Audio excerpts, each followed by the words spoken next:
One Piece has a ton of amazing things about it, but the one thing that no one ever shuts up about is the world building and how everything ties into one another, which can often create some of the most amazing foreshadowing in anime. And most importantly is the fact that it rarely ever feels like a retroactive decision.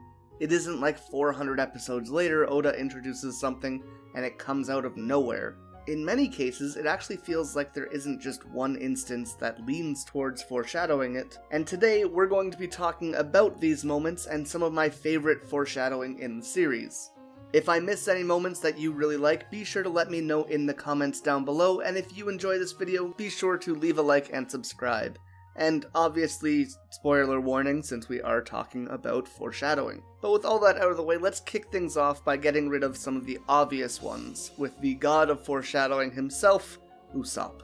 Usopp is famous for inventing these amazing stories of heroism and cowardice whenever it suits him. I won't spend too much time on Usopp because they're all pretty common knowledge, but honestly there are so many of them, and they are pretty core to foreshadowing in One Piece, so I have to bring them up. Among Usopp's foreshadowing we have pirates attacking Sierra Village with Captain Kuro, a Cerberus, which we see on Thriller Bark, saving a giant whale from the North Blue, being Laboon, a giant goldfish, which we see on Little Garden, a country of dwarves, the Tontara, a huge mole hiding inside the mansion, Miss Merry Christmas, a female swordsman carrying meat, we see Rebecca do this, catching a dragon, which they fight on Punk Hazard, abominable snowmen, the Yeti Cool Brothers, also on Punk Hazard, a army of men like in Dressrosa, can't go on that island disease, which Buggy gets when he can't go on to Laftel. He has said a whole lot of different things, and you've probably heard these a million times. The one I never noticed up until planning this video, though, was that when Luffy originally got his first bounty of 30 million, Usopp said that it was his bounty because he was also in the picture. Then much later, when Usopp finally gets his first bounty, it ends up being 30 million as well. Pretty neat. Alright, but all of the obvious ones out of the way, let's get on to some more interesting foreshadowing. Ace is a pretty fantastic and beloved character, but he's also a core part of a lot of foreshadowing in early One Piece. The first time we hear anything about Ace, Dalton is talking about when he visited the Drum Kingdom and saying that it didn't snow at all that day, alluding to Ace's Mera Mera no Mi. Of course, Ace's biggest moment in the series is his death, a totally unexpected twist in the story. Or was it? Well, it wouldn't be if you were paying attention to some really subtle things. Firstly, Ace was the captain of the Spade Pirates, and the Ace of Spades itself is often used to symbolize death. Couple that with the fact that Shanks warned Whitebeard that Ace was in danger if he kept following Blackbeard, it's a pretty bad sign. However, the biggest clue pointing towards Ace's death was actually only in the manga.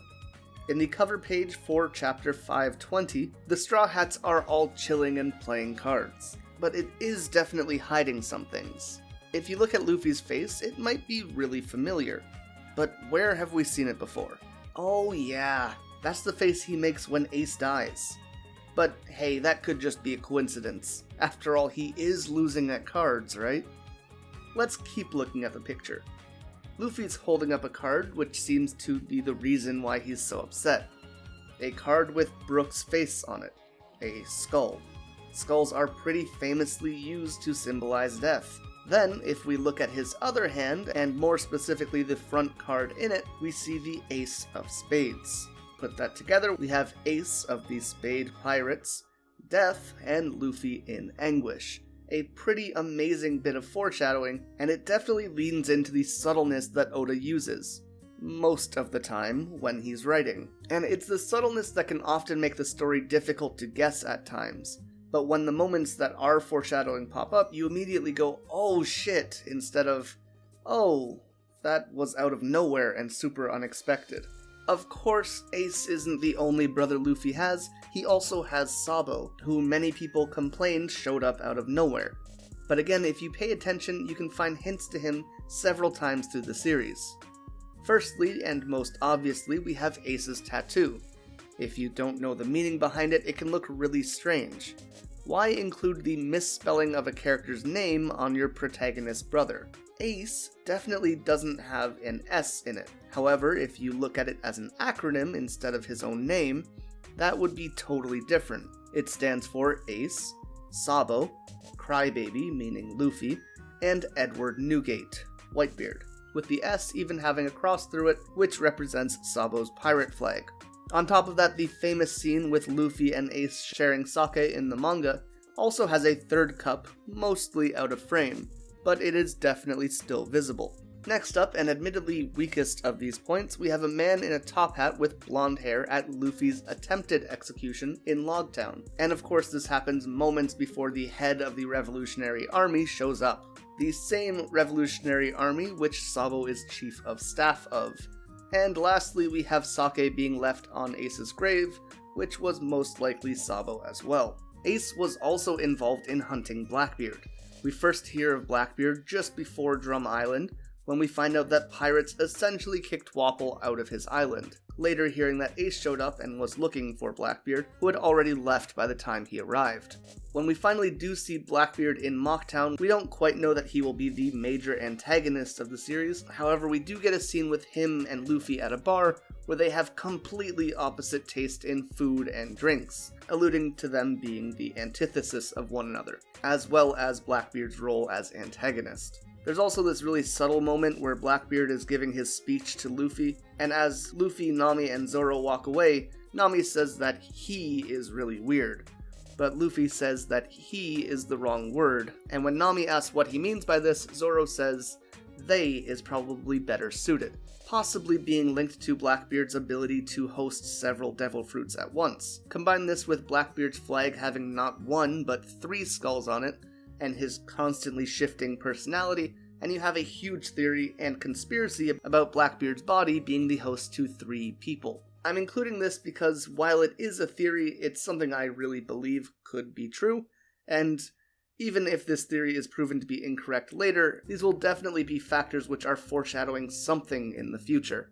On the topic of villains, let's talk about Arlong and the Fishmen. Arlong essentially brands or marks Nami with an Arlong tattoo to show that she is part of his crew. However, look at Arlong himself. On his left arm you see the same tattoo, but he also has this one here, a big sun tattoo, which that in itself is fine. A character can have more than one tattoo, but when we look at Hachi and all the other members of the Arlong pirates, it's incredibly rare to see the Arlong tattoo itself. Instead, most of them are marked with a sun tattoo. So why would he mark Nami with the Arlong mark instead of the sun, when the sun mark seems to be the more overlying theme for his crew? And remember, this was way back in the East Blue Saga, the start of the series. And as the show progresses, oh, would you look at that, Jinbe has a sun tattoo as well. Pretty weird. Well, it definitely was weird until about 400 episodes after meeting Arlong, when we met Fisher Tiger. We then learned that the sun tattoo wasn't actually a tattoo, it was a branding. We find out that the characters who have sun brandings on them were actually slaves for the Celestial Dragons, and were originally marked with a dragon's talon to show that they were property. Fisher Tiger then began covering this with a sun to allow people to move on from their trauma, because you can't move on if you are constantly reminded of your horrible past. Next up, we have another cover page foreshadowing. In chapter 310, we receive this image of Robin and Usopp looking away from Luffy, and the kanji for Shibaraku in the bottom right corner. Shibaraku loosely translates to going away, pointing towards Robin and Usopp leaving the crew in Water 7.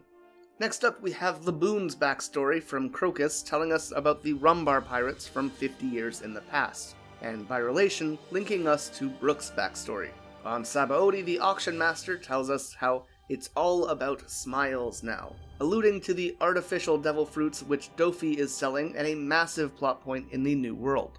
Hockey is shown in a major way before it was formally introduced. The main 2 being demonstrated were Conquerors and Perception. Conqueror's Hockey was first seen with Shanks scaring off the King of the Coast, and then again in his talk with Whitebeard. Similarly, Perception Hockey was seen through the mantra in Skypiea. And finally, Sanji has a bunch, constantly calling himself a prince and even calling himself Mr. Prince to Crocodile when he was on Little Garden and in Alabasta. Then when we're talking to Mont Blanc Cricket, Sanji tells us about how the story of Mont Blanc Nolan is famous in the North Blue, which is weird because we all assumed that he was from the East Blue when he joined the crew.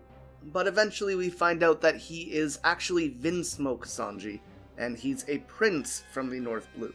Something as simple as a nickname he gave himself, or him knowing a story from the North Blue history, probably flew under the radar for every viewer, but looking back, it was a really cool hint towards his future story. Oh, and probably the most important with Sanji is when he was on the Den Den Mushi really early in the series, we saw his other eyebrow as well. So, big plot twist there. But yeah, these are a bunch of examples of foreshadowing in One Piece, and they're just something I find really, really interesting and well done in this story. If there's any big ones that you think I missed, let me know down below. And of course, if you enjoyed this video, be sure to drop a like and subscribe to the channel for more content. But with all that being said, thank you all so much for watching, and until next time, remember to stay excellent.